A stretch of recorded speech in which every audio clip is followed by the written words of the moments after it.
Hello दोस्तों, मैं आपकी रीनू भारती यूट्यूब चैनल में आप सबका स्वागत करती हूं।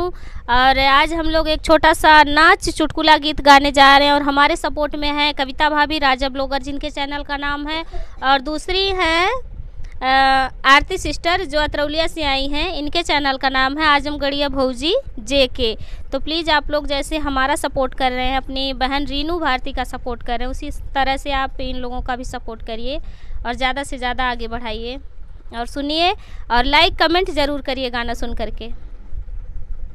झूलनी है रैनी तीन पतिया हो साखी गावने की रतिया। झूलनी है रैनी तीन पतिया हो साखी गावने की रतिया।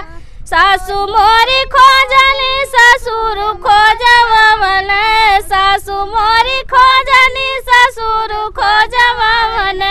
साइया निरेखया अपन घतिया हो साखी गावने की रतिया। साइया निरेखया अपन घतिया हो साखी गावने की रतिया। झूलनी है रैनी तीन पतिया हो साखी गावने की रतिया।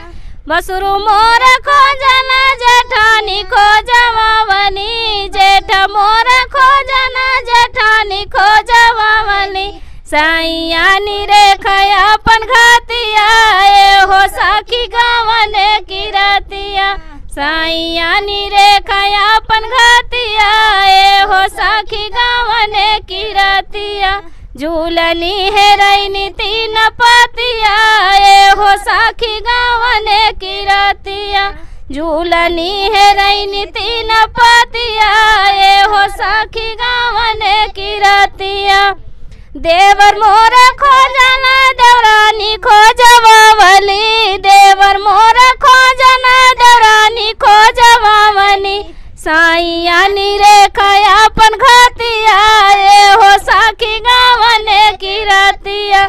साइया निरेखया अपन घतिया हो साखी गावने की रतिया।